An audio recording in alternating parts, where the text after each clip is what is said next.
রাজধানী সড়কে যত্রতত্র বাস দাঁড় করানোয় তৈরি হচ্ছে কৃত্রিম যানজট।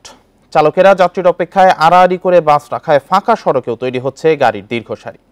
এছাড়া চালকরা চুক্তিভিত্তিক বাস চালাতে আগ্রহী হওয়ায় বাড়ছে বেপরোয়া গতির প্রবণতা। যানজট নিয়ন্ত্রণে না থাকলেও নিয়মিত মামলা দেয়া হচ্ছে দাবি ট্রাফিক পুলিশের। আর বিশেষজ্ঞরা বলছেন, রাজনৈতিক সদিচ্ছার অভাবই পরিবহন খাতে অরাজকতার মূল কারণ। সড়কের সামনে ফাঁকা, অথচ দাঁড়িয়ে থাকা বাসের পেছনে যানবাহনের লম্বা সারি।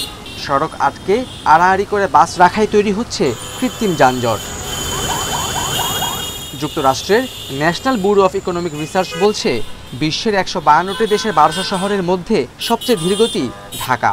বিশ্ব ব্যাংক ও বুয়েটের এক প্রতিবেদন বলছে, ২০০৭ সালে ঢাকার সড়কের গতি ছিল ঘন্টায় ২১ কিলোমিটার। ২০২২ সালে তা কমে দাঁড়িয়েছে মাত্র ৪.৮ কিলোমিটারে। বুয়েটের গবেষণা বলছে, ঢাকায় ৩৮৮টি অনুমোদিত রুটে বিভিন্ন ধরনের ১৮,৪৩১টি বাসের অনুমোদন রয়েছে। এর মধ্যে চলছে মাত্র ৪,৫০০। প্রায় ২৫০০ মানুষের মালিকানায় এসব বাস। পরিবহন সংশ্লিষ্টরা বলছেন, বেশিরভাগ চালক নির্দিষ্ট বেতনে চাকরি করতে চান না। যদি বেতন আমি মাস শেষে পাই, তাহলে একটা দুর্ঘটনা ঘটালে পরে, একটা জরিমানা হলে পরে সেই জরিমানার টাকাটা হয়তো তার বেতন থেকে কেটে রাখবো। এটার জন্য চুক্তিতে তারা যেতে চায় না। এটা আমরা অনেক চেষ্টা করে দেখেছি এবং এটা আমরা সফল হতে পারি নাই। ট্রাফিক পুলিশ বলছে, গণপরিবহনের বিশৃঙ্খলা বন্ধে পরিবহন সংশ্লিষ্টরা আশ্বাস দিলেও পর্যাপ্ত সহযোগিতা পাওয়া যায় না। এটি আমাদের মাঠ পর্যায়ের সকল ট্রাফিক অফিসারদেরকেই নির্দেশনা দেওয়া আছে এবং তারা প্রতিনিয়তই এই ধরনের সড়কে প্রতিবন্ধকতাকারীদের বিরুদ্ধে নিয়মিত মামলা করছে এবং জরিমানা করছে। যোগাযোগ বিশেষজ্ঞরা বলছেন, যানজট ও বিশৃঙ্খলা থাকলে এর নিয়ন্ত্রণে থাকা ব্যক্তিরা লাভবান হন। তাই জনগণকে পরিবহন খাতের জিম্মি দশা থেকে মুক্ত করতে সংশ্লিষ্টদের আগ্রহ কম। এটা নিয়ন্ত্রণ করতে হবে। বিশেষ করে এই যে দুষ্ট চক্র বা আমি আনহোলি নেক্সাসের কথা বলছি, এটা একটা বিরাট সিন্ডিকেট। এই সিন্ডিকেটের সদস্য শুধুমাত্র পরিবহন মালিক না। এখানে আমি যেটি বলছিলাম যে সরকারি কিছু কর্মকর্তা আছে এবং এমনকি আইন শৃঙ্খলা বাহিনী, প্রশাসনের কিছু অসাধু আমি কর্মকর্তা বলবো, তারাও কিন্তু যুক্ত হয়ে গেছে। ঢাকার যানজট ও পরিবহনে অব্যবস্থা কারিগরি ইস্যু নয়, বরং রাজনৈতিক বলে মন্তব্য করেন বুয়েটের অ্যাক্সিডেন্ট রিসার্চ অ্যান্ড ইনস্টিটিউটের এই সাবেক পরিচালক। Khaled Raihan, independent News, Dhaka. Route permit, fitness certificate বা চালকের লাইসেন্স ছাড়াই রাজধানীতে দাপিয়ে বেড়াচ্ছে হিউম্যান হলার বা লেগুনা। অন্তত ২ বছর ধরে রুট পারমিট দিচ্ছে না বিআরটিএ, করছে না নবায়নও। পুলিশ ও বিআরটিএর কর্মকর্তা কর্মচারীদের ম্যানেজ করে এসব যানবাহন চলছে বলে অভিযোগ রয়েছে। হিউম্যান হলারের নামে রাজধানীর ১৪টি রুটে চলে এমন লক্কর ঝক্কর অন্তত ৯০০ গাড়ি। এমন গাড়ির নতুন পারমিট দেওয়া হয় না ২ বছর ধরে, বন্ধ নবায়নও। ফলে কত গাড়ি চলে তার হিসেব জানে না কেউ। আপনি এক কাজ করেন, কালকে আসেন, আমরা সব কাগজ মালিক সমিতিতে রাখি। না, মালিক সমিতির অফিসটা কোথায়? ভাই অফিস নেই, আগে অফিস ছিল। ফিটনেসিন এসব গাড়ির মালিকরা বেশি ভাড়ার লোভে বাড়তি সিট বসিয়ে তুলছেন বেশি যাত্রী। ১০ সিটের গাড়িতে নেওয়া হচ্ছে ১৫ জন পর্যন্ত। করোনার সময় অর্ধেক যাত্রী নেয়ার নিয়ম করলে ১৫ টাকার ভাড়া ২০ টাকা করা হয়। করোনার ভয়াবহতা শেষ হওয়ার প্রায় ৩ বছর পরও বাড়তি ভাড়াই নেওয়া হচ্ছে। সব লাইসেন্স মালিক সমিতির কাছে থাকে। মালিক সমিতির কাছে থাকে, আপনার কাছে থাকে না কেন? আমাদের রাখা হয় না, একটা চেক পড়ে না। ১ নম্বর ২ নম্বর সাথে রাখলে বৃষ্টি বদলে আমরা বেশিরভাগ হারাই লাই। আনুষ্ঠানিক লাইসেন্স না থাকলেও এসব গাড়ি চালকদের দাবি, ওস্তাদের কাছে শিখেই দক্ষ হয়েছে তারা। আপনাদের গাড়ির ফিটনেস আছে? ফিটনেস আছে, গাড়ির ফিটনেস আছে? হ্যাঁ আছে অবশ্যই। কোথায়? মালিক সমিতি স্যার, আমরা রেকারদার চলে আর আমাদের প্রশাসনের লোক রেকারদার চালায় সব প্রতিদিন করে ছাড় ৪-৫টার মতো করে। গাড়ি প্রতি দিনে ৬০০ থেকে ১২০০ টাকা পর্যন্ত চাঁদা দিয়ে এইসব গাড়ি চলে বলে অভিযোগ রয়েছে। লাইন খরচের নাম দিয়ে চাঁদা তোলেন রাজনৈতিক নেতাকর্মীরা। চাঁদাবাজি যেই হোক না কেন, যারাই চাঁদাবাজি করুক না কেন, কেউই আইনের ঊর্ধ্বে নয়। তো এই ধরনের কোনো সুনির্দিষ্ট অভিযোগ আসলে অবশ্যই আমরা সেই ব্যাপারে আইন প্রয়োগ করে থাকি। কিভাবে এসব অবৈধ যানবাহন চলছে তা জানে না বিআরটিএ। এগুলো বন্ধে নেই তেমন উদ্যোগও। ট্যাক্স টোকেন থাকতে হবে, রুট পারমিট থাকতে হবে। এই গাড়িগুলো এই কাগজপত্র নিয়ে যে সমস্ত গাড়ি চলে সেই গাড়িগুলোই বৈধ। এর বাইরে যে সমস্ত গাড়ির এই কাগজপত্রের বাইরে যদি কোনো কাগজপত্র না থাকে তাহলে সেই গাড়িগুলো চলাচল করতে পারবে না। রিকশায় ৮০ থেকে ১০০ টাকার গন্তব্যে যেতে লেগুনায় লাগে ২০ টাকা। তাই বাধ্য হয়ে এই যানবাহনে ওঠেন অনেকেই। Arafatur Rahman, Independent News, Dhaka. নিয়ম থাকলেও মানছে না কেউ, আবার নিয়ম মানাতে কোনো তৎপরতাও নেই। রাজধানীর সড়কে তাই চলছে নৈরাজ্য। কোনো সিএনজি অটোরিকশাই মিটারে চলে না। দ্বিগুণ বা ৩ গুণ টাকা দিয়ে চুক্তিতে চলাচলে বাধ্য হচ্ছেন যাত্রীরা। চালকরা বলছেন সিএনজি অটোরিকশা মালিকের জমা বেশি। এছাড়াও ২০১৫ সালের নির্ধারিত ভাড়ায় সিএনজি চালানো সম্ভব নয়।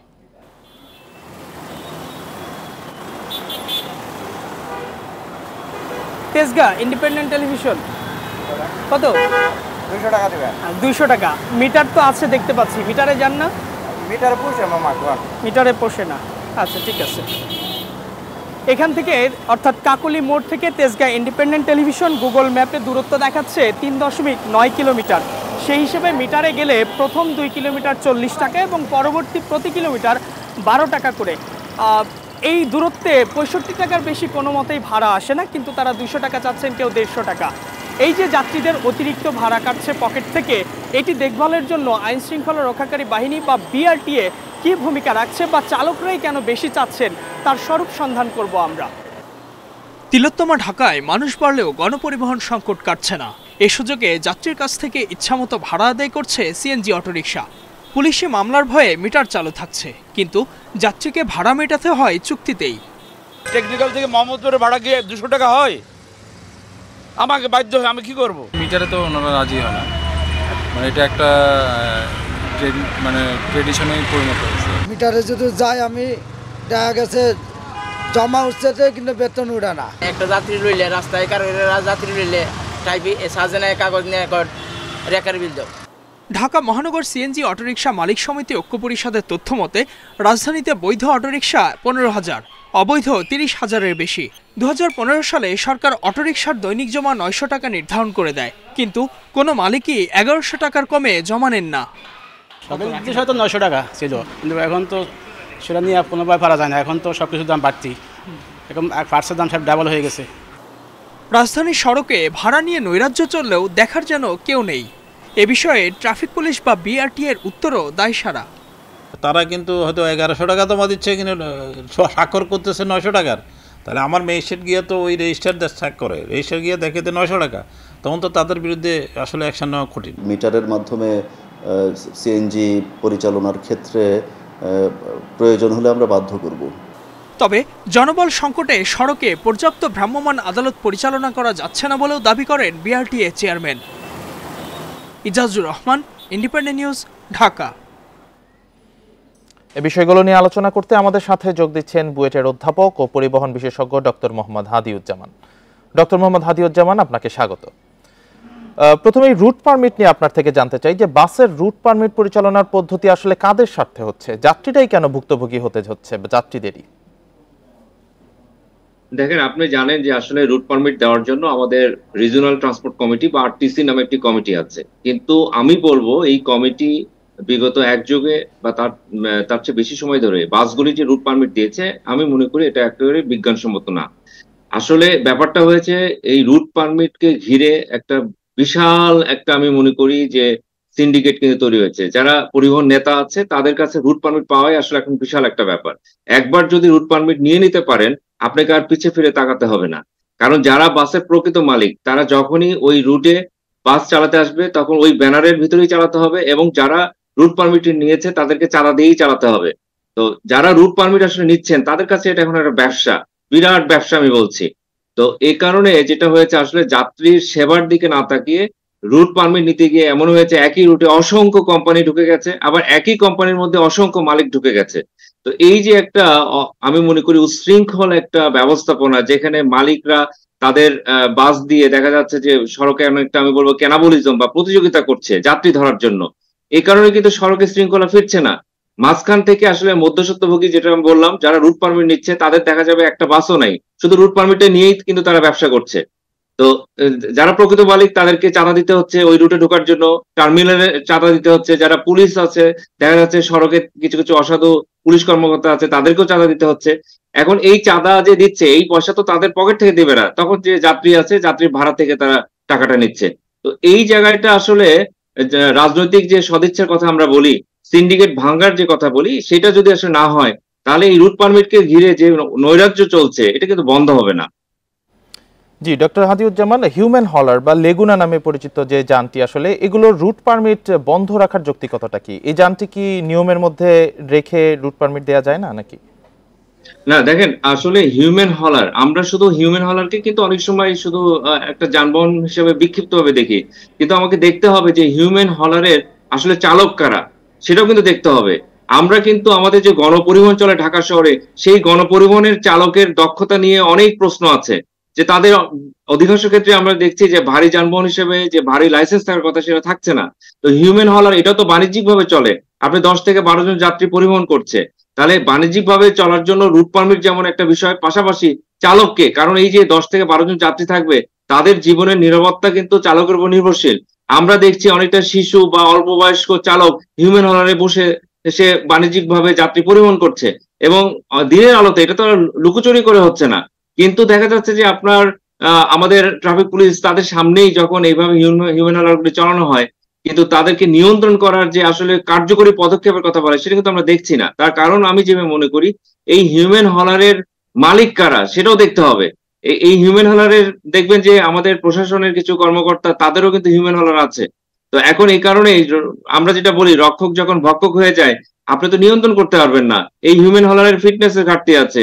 চালকের কথা আমি বলছিলাম, তো শুধু রুট পারমিট না, আমাকে তো দেখতে হবে যে আমার নগরীতে যখন একদম স্মার্ট সব অবকাঠামো হচ্ছে, আমার যানবাহন তো স্মার্ট হতে হবে, চালক তো স্মার্ট হতে হবে।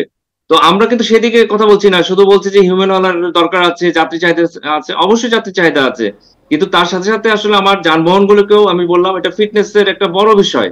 নতুবা এই ধরনের যানবাহন তো দুর্ঘটনা পড়লে তখন যাত্রীরা আহত নিহত হচ্ছে, এবং সবচেয়ে বড় কথা হচ্ছে এই ধরনের যানবাহনে দেখবেন যে আমাদের সড়কে কোনো নির্ধারিত স্টপেজ নাই, যেখানে খুশি সেখানে থামিয়ে যাত্রী উঠানামা করাচ্ছে, এটা তো সড়কে যানজট তৈরি হচ্ছে। তো আসল কথা হচ্ছে হিউম্যান হলার এটা একটা বাহন হিসাবে যদি আমাদের গণপরিবহনের সাথে যুক্তই করতে হয়, শুধু রুট পারমিট না, আমার চালক এবং এদের ফিটনেস নিয়েও কথা বলতে হবে। সেক্ষেত্রে আসলে হিউম্যান হলারগুলি কারা নিয়ন্ত্রণ করছে সেই জায়গাও কিন্তু আমাদের হস্তক্ষেপ দেওয়ার সুযোগ আছে। জি, আপনি যেটি বলছিলেন বা আমরাও যেটি দেখতে পাই যে আসলে প্রকাশ্যেই পরিবহনের মতো গুরুত্বপূর্ণ খাতে চলছে নৈরাজ্য, বিভিন্ন পক্ষ সুবিধা নিচ্ছে, কেবল যাত্রীরাই জিম্মি। এই অবস্থা থেকে আসলে বেরিয়ে আসার উপায়টা কি? দেখেন, আসলে আমাদের গণপরিবহনের রোগটা আমি মনে করি রাজনৈতিক, এটা কোনো টেকনিক্যাল সমস্যা না, এটা রাজনৈতিক পৃষ্ঠপোষকতায় এটা সমাধান লাগবে। আমাদের গণপরিবহনে যে কথা বলছেন, সেই গণপরিবহনকে ঘিরে আমি মনে করি একটা দুষ্টু চক্র বা বিশাল সিন্ডিকেট গড়ে উঠেছে। আসলে যারা বাসের মালিক তারাই সরকারের মধ্যে বসে আছে, তারাই সিদ্ধান্ত নিয়ে অনেকগুলি কমিটিতে বসে আছে। এই যে দুষ্টু চক্র, এই দুষ্টু চক্র ভাঙতে হবে। কেন আমরা বাস রুট ফ্র্যাঞ্চাইজি এত আধুনিক একটা গণপরিবহনের প্রকল্প সেটা বাস্তবায়ন করতে পারলাম না? এটা কিন্তু সামনে আনতে হবে। পৃথিবীর সব দেশেই কিন্তু বাস রুট ফ্র্যাঞ্চাইজি যে মানে কোম্পানি ভিত্তিক বাসের যে দর্শনের কথা বলা হয় সেভাবে কিন্তু চলছে। তো আমাদের ঢাকা শহরে কেন চলতে পারবে না? হাতির ঝিলে তো ঠিকই তো আপনি দেখেন চক্রবার বাস চলছে, আর গুলশান চাকা সেটা কিন্তু চলছে, কিন্তু অন্যান্য রুটে এই যে পরীক্ষামূলক আমরা দেখলাম, সেই পরীক্ষা করতে গিয়ে আমরা হোঁচট খেয়ে গেলাম। তার কারণ হচ্ছে আসলে পরীক্ষা যেভাবে করার কথা ছিল, যে আয়োজন প্রস্তুতির দরকার ছিল, সেই আয়োজন প্রস্তুতি কিন্তু আমরা নিতে পারিনি। একটা ভালো জিনিস কিভাবে নষ্ট করতে হয় তার একটা উদাহরণ কিন্তু আমরা তৈরি করলাম। পৃথিবীর সব দেশে যেটা আমি বলছিলাম যে বাস রুট ফ্র্যাঞ্চাইজি, অর্থাৎ কোম্পানি ভিত্তিক বাসগুলি চলে, রুটগুলি নির্ধারিত থাকে, কোন রুটে কত বাস চলবে, বাসের গুণগত মান কি হবে, যাত্রীর চাহিদা অনুযায়ী বাস দেওয়ার যে বিষয়টি, একটা বিজ্ঞানসম্মত উপায়ে গণপরিবহন চলে। আসলে ঢাকা শহরে গণপরিবহনের কোনো বিকল্প নাই, কারণ এখানে যে জনবসতির যে একটা পর্যায়ে আমরা চলে গেছি, আমরা তো ঢাকার উপর আসলে আমি মনে করি ব্যাপক অত্যাচার করে ফেলেছি। এখন কিন্তু সেটারই আমরা ঢাকা কিন্তু প্রতিশোধ নিচ্ছে আমি বলবো। তো এইখানে আমার যে পরিমাণ সড়ক আছে, এখানে ছোট ছোট খুচরা যানবাহন আর ওই যে পঙ্গপালের মতন মোটরসাইকেল নামিয়ে এই যানজট কখনোই নিরসন করা যাবে না। এখানে অবশ্যই গণপরিবহন বা সিটি বাস সার্ভিস, এটার কোনো বিকল্প আমি দেখছি না। সেক্ষেত্রে আসলে রাজনৈতিক সদিচ্ছা, পলিসি এবং কমিটমেন্ট লাগবে। অর্থাৎ যে বাস রুট ফ্র্যাঞ্চাইজির কথা বলছি, আমাদের 20 বছর হয়ে গেল, তাহলে এটা কেন হচ্ছে না? কমিটমেন্ট মানে হচ্ছে আমার এটা করতে হবে, মানে করতে হবে। এখানে আপনার কোন সিন্ডিকেট সামনে আসলো না আসলো এটা তো দেখার বিষয় না। আমরা যদি যাত্রী সুবিধার কথাই বলি, যানজট যদি নিয়ন্ত্রণ করতে চাই এবং পাশাপাশি সড়কে যদি শৃঙ্খলা ফেরাতে চাই, তাহলে গণপরিবহনকে ঢেলে সাজাতে হবে। এখানে যত প্রতিবন্ধকতায় আসুক না কেন, আসলে ওই যে বললাম কমিটমেন্ট, মানে করতে হবে মানে করতে হবে, এটাই হলো সবচেয়ে বড় একটা দর্শন হওয়া উচিত আমাদের নীতি নির্ধারণ যারা আছে তাদের জন্য। জি, আসলে রাজনৈতিক সদিচ্ছাটাই অনেক বড় একটি নিয়ামক। ডক্টর মোহাম্মদ হাদিউজ্জামান, আপনার সুচিন্তিত মতামত ও বিশ্লেষণের জন্য আপনাকে অসংখ্য ধন্যবাদ। রাজধানীর মানিক মিয়া এভিনিউয়ে মেহেদী হাসান নামে এক তরুণ নিহত হয়েছেন। প্রধানমন্ত্রী শেখ হাসিনার স্বদেশ প্রত্যাবর্তন দিবসে শোভাযাত্রা শেষে সংসদ ভবনের সামনের সড়কে সংঘর্ষে জড়ায় স্বেচ্ছাসেবক লীগের দুই গ্রুপ। এ সময় ছুরিকাঘাতে গুরুতর আহত হয় মেহেদী। তাকে সোহরাওয়ার্দী হাসপাতালে নেওয়া হলে মৃত ঘোষণা করেন চিকিৎসক। শেরেবাংলা নগর থানা স্বেচ্ছাসেবক লীগের নেতাকর্মীরা এ খুনে জড়িত বলে অভিযোগ স্বজন ও প্রত্যক্ষদর্শীদের। খালি হয়েছে মায়ের বুক, বাবা হারিয়েছেন বড় ছেলে। রাজনৈতিক কর্মসূচিতে সন্তান হারালেন এই বাবা মা। ছেলেকে নিয়ে যে স্বপ্ন ছিল তার পূরণ হলো না বাবার। তার দাবি খুনিদের বিচার। আমি প্রধানমন্ত্রীর কাছে বিচার চাই, এরকম সন্তান যদি কাউরে আর এইভাবে না হারাইতে হয়। এই কেমন রাজনীতি, এই কেমন দুনিয়া, এই কেমন নীতি। সদ্য মাধ্যমিক পাশ করা মেহেদী হাসান ভাটারার নুরেরচালা এলাকার বাসিন্দা। তার মামা জানান, শনিবার শোভাযাত্রা শেষে নেতাকর্মীরা হেঁটে মানিক মিয়া এভিনিউ পার হচ্ছিলেন। এ সময় পিকআপ ভ্যানে ছিল শেরেবাংলা নগর থানা স্বেচ্ছাসেবক লীগের নেতাকর্মীরা। তাদের গাড়ি থামিয়ে দিলে শুরু হয় বাকবিতণ্ডা। এক পর্যায়ে ছুরিকাঘাত করা হয় মেহেদীকে। মানে আমাদের সামনে যারা ছিল ওনারা বলতেছে যে একটু দাঁড়াও, আমরা রাস্তাটা পার হই।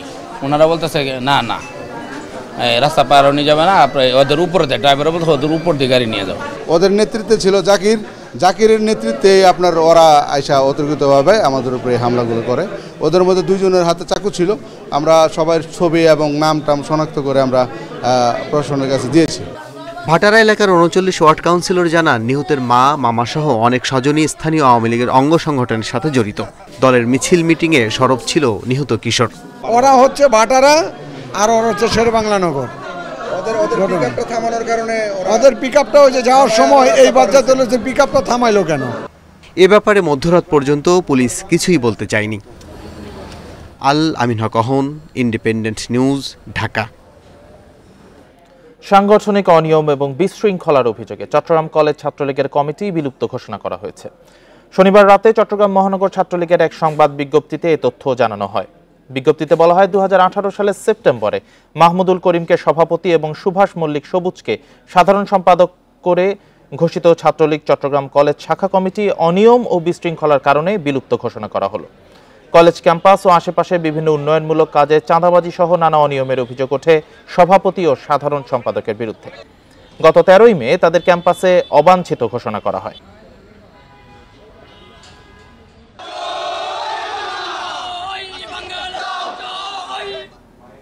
কক্সবাজারের টেকনাফের নাফ নদীতে কাঁকড়া ধরার সময় দুই বাংলাদেশি যুবককে অপহরণ করা হয়েছে। এই ঘটনায় শনিবার বিকেলে টেকনাফ থানা ও দুই বিজিবির কাছে লিখিত অভিযোগ করেছেন অপহৃতের পরিবার। মিয়ানমারের Arakan Rohingya salvation army Archer সদস্যরা তাদের অপহরণ করেছে বলে দাবি ভুক্তভোগীর পরিবারের। পরিবার জানায়, অপহৃত ছৈলা মংচাকমা ও কমংখ এ তঞ্চঙ্গা নাফ নদীতে কাঁকড়া আরোহণ করে জীবিকা নির্বাহ করতেন। প্রতিদিনের মতো বৃহস্পতিবার বিকেলে টেকনাফের হোয়াইখং নাফ নদী 5 নম্বর সুইচ গেট এলাকায় কাঁকড়া ধরতে গিয়ে আর ফিরে আসেনি। ধারণা করা হচ্ছে আরসার সদস্যরা তাদের অপহরণ করছে। বিষয়টি খতিয়ে দেখা হচ্ছে বলে জানিয়েছে পুলিশ।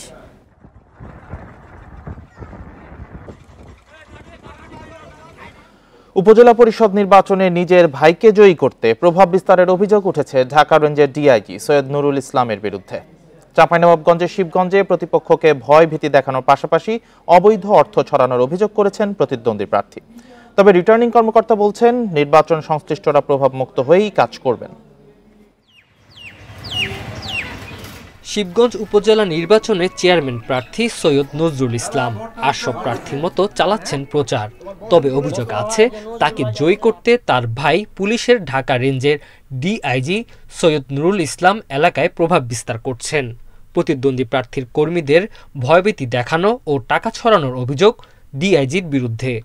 একটাই আশঙ্কা, সেটি হলো যে ঢাকার ডিআইজি নুরুল ইসলাম অযাচিতভাবে যে প্রভাবিত করছে মানুষকে। বর্তমান ডিআইজি সৈয়দ নুরুল ইসলাম বিগত উপজেলা পরিষদের নির্বাচন, বিগত এমপি পরিষদের নির্বাচন, বিগত পৌরসভার নির্বাচনে যেভাবে অর্থের টাকার ছড়াছড়ি করেছে, যে বিগত দিনের মতো সে এবারও অবৈধ টাকা ছড়াছড়ি ব্যবহার করবে। এইসব বিষয়ে কথা বলার জন্য মুঠোফোনে যোগাযোগ করা হলেও সাড়া দেননি ডিআইজি। তবে প্রার্থী সৈয়দ নজরুল ইসলাম তার ভাইয়ের বিরুদ্ধে ওঠা অভিযোগ মিথ্যা বলে দাবি করেন। আমার ভাই উচ্চপদস্থ কর্মকর্তা, যিনি তার কাজকর্ম নিয়ে ব্যস্ত, উনি শিবগঞ্জের রাজনীতি মোটেই দেখেন না। তারপর দিয়ে যখন হয়তো শিবগঞ্জের টালমাটাল অবস্থা, হয়তো কেউ ফোন করলে উনি তখন হয়তো ব্রিফ করে যে আচ্ছা ঠিক আছে, এটা আমি দেখছি। রিটার্নিং কর্মকর্তা বলছেন এমন অভিযোগ কেউ করেনি, কেউ প্রভাব বিস্তারের চেষ্টা করলে ব্যবস্থা নেওয়া হবে। সরাসরি কোনো প্রার্থী রিটার্নিং অফিসারের কাছে আমাকে করেনি। হ্যাঁ, এটি হয়তো জনশ্রুতি রয়েছে বা পূর্বের নির্বাচনের অভিজ্ঞতার আলোকে হয়তো অনেকে বলেছে, কিন্তু সরাসরি এই ধরনের কোনো মেসেজ বা এই ধরনের কোনো অভিযোগ এখনো পাইনি। যদি এই ধরনের কোনো অভিযোগ পাই, সাথে সাথে আমরা এটি ব্যবস্থা নেব। শিবগঞ্জ উপজেলা পরিষদ নির্বাচনে চেয়ারম্যান পদে 4 জন, ভাইস চেয়ারম্যান পদে 4 জন ও মহিলা ভাইস চেয়ারম্যান পদে 3 জন প্রতিদ্বন্দ্বিতা করছেন। Independent news. জীবন্ত ঘোড়া নিয়ে নির্বাচনী প্রচারণা চালিয়েছেন সৈয়দপুরের চেয়ারম্যান প্রার্থী ফয়সাল দিদার দীপু। আচরণবিধি ভঙ্গের দায়ে তাকে 40,000 টাকা জরিমানা ও অনাদায়ে 1 মাসের কারাদণ্ড দেয় ভ্রাম্যমাণ আদালত। কিন্তু সেই শাস্তি মানতে না চাইলে শনিবার দীপুকে গ্রেফতার করা হয়। পরে জামিন চাইলে নামঞ্জুর করে কারাগারে পাঠানোর নির্দেশ দেয় আদালত।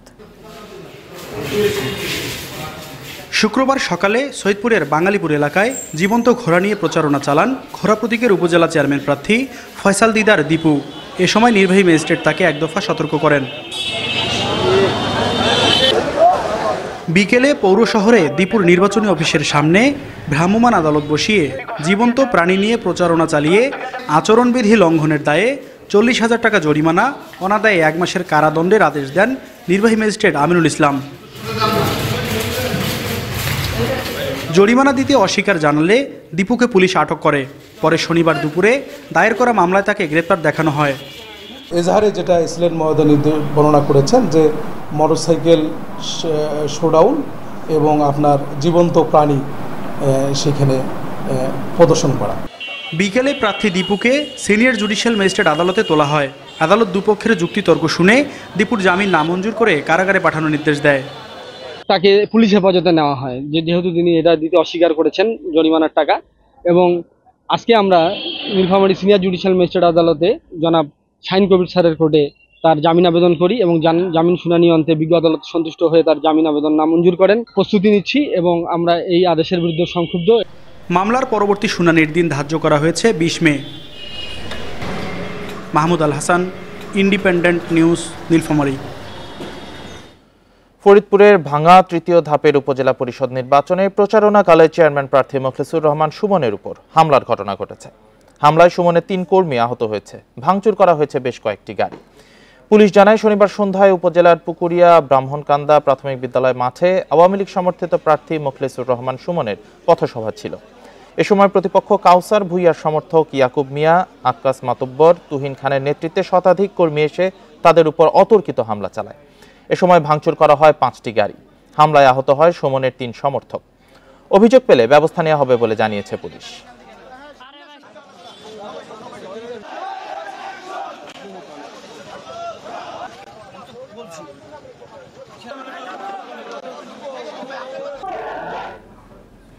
উপজেলা নির্বাচনের প্রচারণার শেষ দিনই আরো জানাতে রাজবাড়ী ও শেরপুর থেকে যুক্ত হচ্ছেন সহকর্মীরা। প্রথমে রাজবাড়ী থেকে জানাবেন সহকর্মী শামীম রেজা। শামীম, একদম শেষ দিনে প্রচারণা কেমন চলছে? রাজবাড়ীতে প্রার্থীদের কোনো অভিযোগ রয়েছে কিনা? সব মিলিয়ে পরিবেশ কেমন?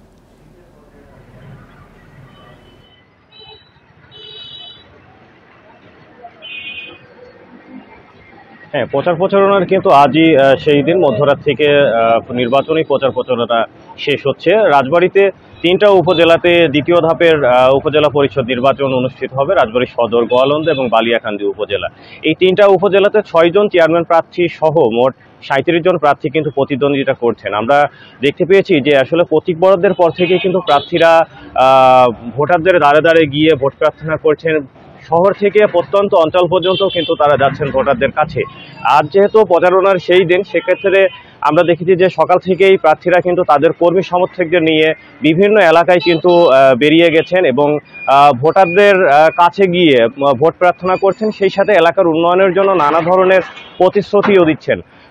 আর একটি বিষয় বলে রাখি যে সাধারণ ভোটারেরা যেটা বলছেন যে প্রত্যেক ভোটের সময় কিন্তু অনেক প্রার্থীরাই আসেন, এলাকার বিভিন্ন প্রতিশ্রুতি দেন, কিন্তু আসলে বাস্তবে সেটা কিন্তু কোনো ধরনের কাজ হয় না। যে কারণে এবার তারা এমন একজন প্রার্থীকে বেছে নেবেন যারা সাধারণ জনগণের পাশে থাকবে, এলাকার উন্নয়ন করবে, এরকম প্রার্থীকেই তারা বেছে নেবেন। আর নির্বাচন কমিশনের পক্ষ থেকে কিন্তু ইতিমধ্যেই সব ধরনের প্রস্তুতি শেষ করেছেন। তারা আমাদেরকে যেটা জানিয়েছেন যে ভোটের মাঠে অর্থাৎ বিজিবি, র্যাব, পুলিশ, আনসার সহ নির্বাহী ম্যাজিস্ট্রেট এবং সাদা পোশাকের পুলিশও থাকবে। এর পাশাপাশি আর একটা বিষয় আমি বলে রাখি যে এই 3টি উপজেলাতে কিন্তু এখন পর্যন্ত আমরা কোনো অপ্রীতিকর ঘটনার সংবাদ পাইনি এবং কোনো প্রার্থীরও কিন্তু এখন পর্যন্ত কোনো অভিযোগ পাইনি। তো সবকিছু মিলিয়ে বলা যায় যে উৎসবমুখর পরিবেশেই প্রার্থীরা কিন্তু নির্বাচনী প্রচারণা আজ শেষ করতে যাচ্ছে। শামীম, আপনি আমাদের সাথেই থাকুন। এবার শেরপুর থেকে জানাবেন সহকর্মী মেরাজউদ্দিন। মেরাজ, শেষ দিনের প্রচারণায় কোন প্রার্থীরা রয়েছেন, তারা কি কি প্রতিশ্রুতি দিচ্ছেন, নির্বাচনী প্রস্তুতি কেমন রয়েছে? হ্যাঁ, শেরপুর জেলার নকলা এবং নালতাবাড়ী উপজেলার নির্বাচন আগামী 21শে মে অনুষ্ঠিত হবে। ইতিমধ্যে কিন্তু প্রার্থীরা ব্যাপকভাবে প্রচারণায় নেমে পড়েছে এবং আজকে শেষ দিনে আমরা যেটা লক্ষ্য করছি যে প্রার্থীরা আসলে প্রতিদিনই সকাল থেকে রাত অবধি পর্যন্ত বিভিন্ন জায়গায় উঠোন বৈঠক থেকে শুরু করে পথসভা থেকে শুরু করে তারা করে আসছেন এবং আজকে কিন্তু আসলে নির্বাচনী প্রচারণার শেষ দিনে কিন্তু প্রার্থীরা আসলে ব্যাপকভাবে বিভিন্ন জায়গায় তারা ব্যস্ত হয়ে আছে, বিভিন্ন মোড়ে এবং বিভিন্ন জায়গায় প্রচারণা চালানোর জন্য। এবং আপনাকে আরেকটা কথা আমি জানিয়ে রাখি যে শেরপুরে কিন্তু আসলে ধান কাটার একটা পুরো মৌসুম এখন চলমান, যে কারণে দিনের বেলায় কৃষকরা আসলে সময় পান না এবং সন্ধ্যার পর থেকে কিন্তু আসলে তারা ব্যাপকভাবে উৎসবের মধ্যে নেমে পড়ে। এবং আজকে আমরা মনে করছি যে আজকে সন্ধ্যা থেকে কৃষকরা এখানে আসলে ব্যাপকভাবে নির্বাচনী যে প্রচারণা উৎসবে তারা মেতে উঠবেন। পাশাপাশি আমি আরেকটি কথা আপনাকে জানিয়ে রাখতে চাই, ইতিমধ্যে যে নকলা উপজেলা এখানে 4 জন আওয়ামী লীগের প্রার্থী, আওয়ামী লীগের সমর্থিত প্রার্থীরা এবং একজন বিএনপি সমর্থিত প্রার্থী, এখানে বিএনপির নেতা এখানে নির্বাচনে অংশগ্রহণ করছেন চেয়ারম্যান পদে। ইতিমধ্যে কিন্তু আসলে আওয়ামী লীগের যে 4 জন প্রার্থী রয়েছে তার মধ্যে 3 জন এবং আর একজন সোহাগ দোয়াত কলম মার্কার প্রার্থী, ওনার এগেস্টে কিন্তু অপর 3 জন প্রার্থী অভিযোগ করছেন যে তাদের বিরুদ্ধে তিনি অপপ্রচার চালাচ্ছেন। পাশাপাশি সোহাগের পক্ষ থেকেও বলা হচ্ছে যে আজকে বেলা 11:30টায় একটা সংবাদ সম্মেলন আয়োজন করা হয়েছে। পাশাপাশি আমরা যে নালিতাবাড়ী উপজেলায় সেখানে আসলে 4 জন আওয়ামী লীগের নেতা এখানে নির্বাচনে প্রতিদ্বন্দ্বিতা অংশগ্রহণ করেছেন। এখানে আসলে আওয়ামী লীগের মুকসিদুর রহমান লেবু এবং হাজী মোশাররফ হোসেনের মধ্যে একটা তীব্র বাক্য প্রতিযোগিতা চলছে এবং আমরা একটা উত্তেজনাকর অবস্থা আমরা লক্ষ্য করছি। কিন্তু প্রশাসনের পক্ষ থেকে জানানো হয়েছে যে এই 2 উপজেলা শান্তিপূর্ণভাবে শতভাগ নিরপেক্ষ নির্বাচন অনুষ্ঠিত হবে বলে আমাদেরকে জানিয়েছে। জি, ধন্যবাদ আপনাকে। রাজবাড়ী ও শেরপুর থেকে উপজেলা নির্বাচনের প্রচারণার খবর জানাচ্ছিলেন আমাদের সহকর্মীরা। নোয়াখালীর সদর উপজেলায় জমি নিয়ে বিরোধের জেরে সেলিম হোসেন ফেরদৌস নামে এক যুবলীগ কর্মীকে কুপিয়ে আহত করার অভিযোগ উঠেছে প্রতিবেশীর বিরুদ্ধে। শনিবার সন্ধ্যায় উপজেলার ভাটির টেক ফেরাউন মার্কেটের পাশে এ ঘটনা ঘটে। পুলিশ জানায় দীর্ঘদিন ধরে জমি জমা নিয়ে ফেরদৌসের সাথে একই এলাকার আশরাফ উদ্দিন এবং তার 2 ছেলে আজিমুদ্দিন ও নাজিমুদ্দিনের বিরোধ চলছিল। এরই জেরে শনিবার সন্ধ্যায় ভাটির টেক ফেরাউন মার্কেটের পাশে ফেরদৌসকে এলো পাতারি কুপিয়ে গুরুতর জখম করে তারা। গুরুতর আহত অবস্থায় স্থানীয়রা উদ্ধার করে প্রথমে নোয়াখালী জেনারেল হাসপাতাল এবং পরে ঢাকা মেডিকেল হাসপাতালে নেওয়া হয়।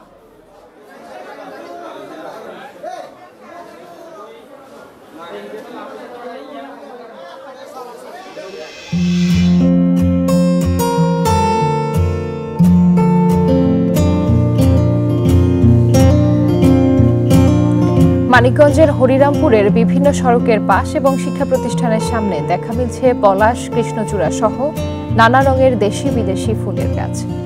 সৌন্দর্যের পাশাপাশি গাছের ছায়ায় বসে ক্লান্তি দূর করছেন অনেকে। পরিবেশের ভারসাম্য রক্ষায় 3 বছর আগে 50,000-এর বেশি গাছ রোপণ করে হরিরামপুর শ্যামল নিসর্গ নামে একটি পরিবেশ সংগঠন।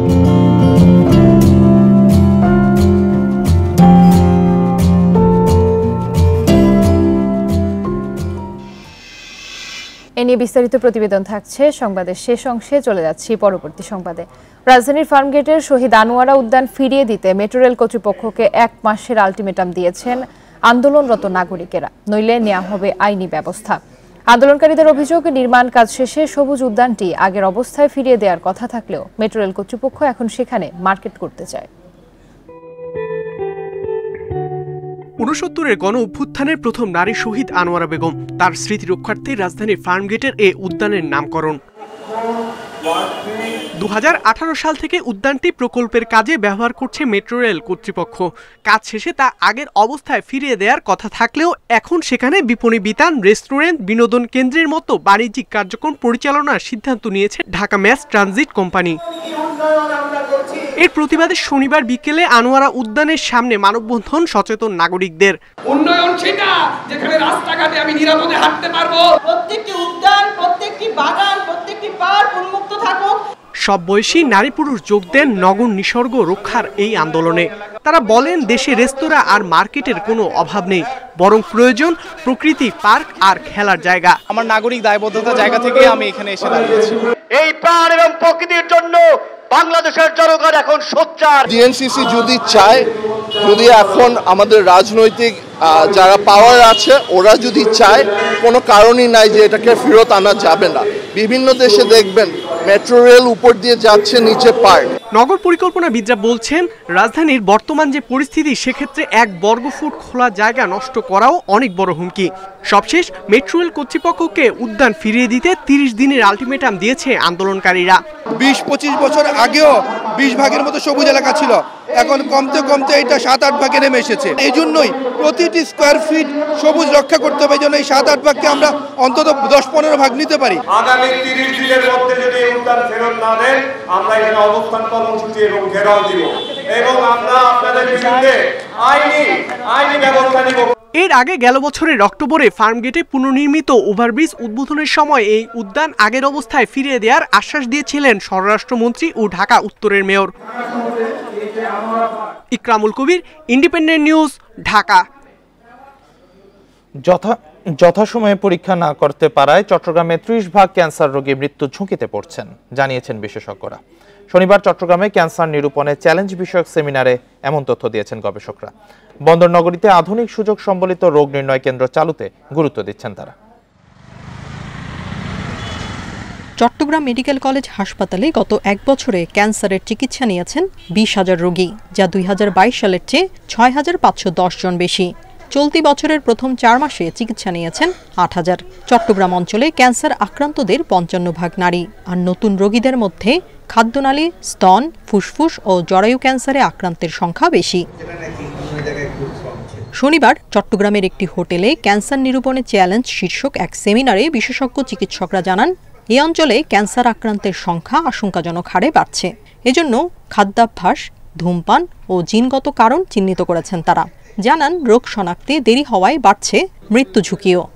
3 দিন বা 4 দিন একটা রিপোর্ট পেলে আর্লি ডিসিশন নিতে পারে, একটা টিউমার বোর্ড করে either new adjuvant or surgery, early radical surgery.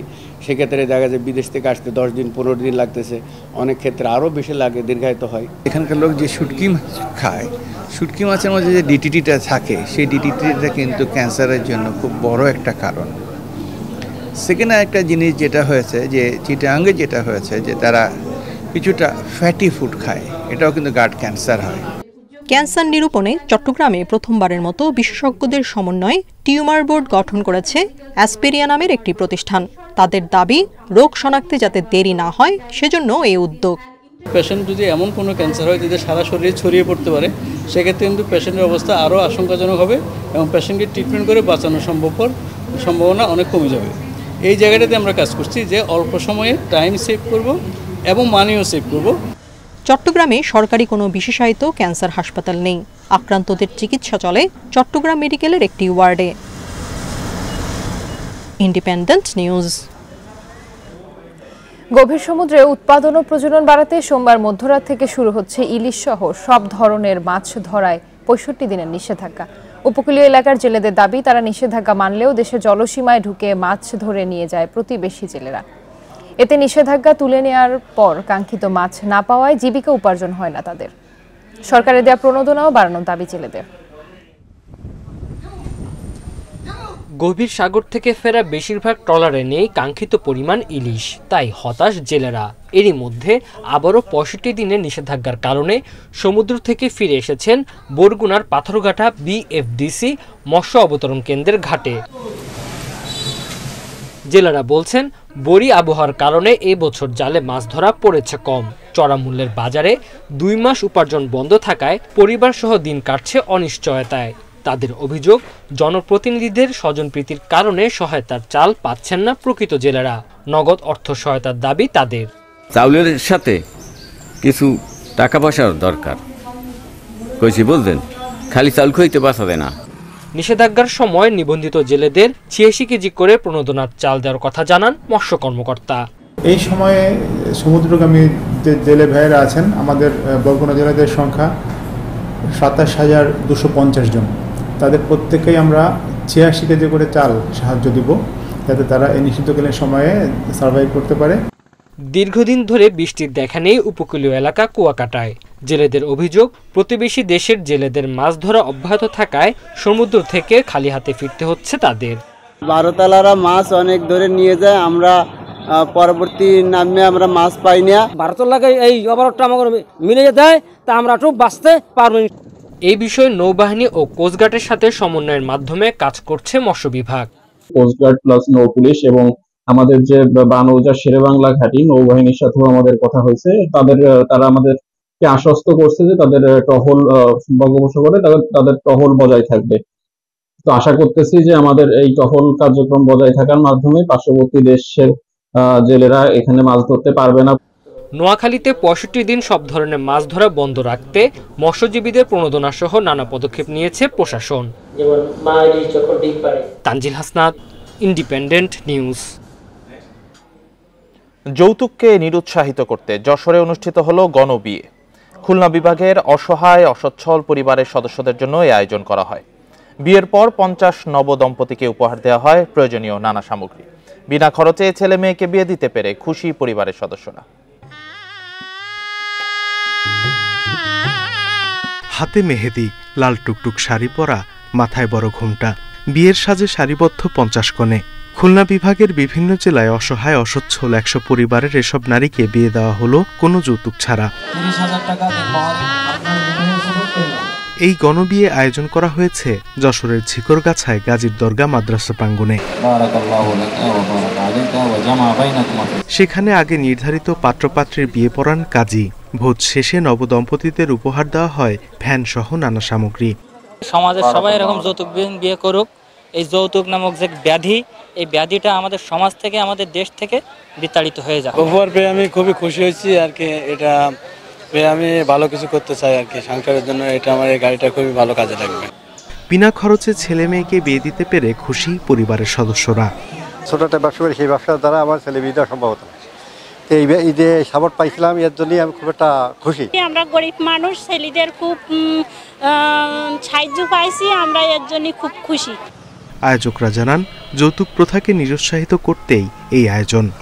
যৌতুকবিহীন বিবাহ প্রথা চালু করার উদ্দেশ্যে যাতে যৌতুকের বলি কোনো নারীকে সহিংসতার শিকার না হতে হয়, সেজন্য আমরা এই উদ্যোগ নিয়ে থাকি। প্রতি বছর এমন গণবিয়ের আয়োজন করা হয় বলে জানান আয়োজকরা। Independent news.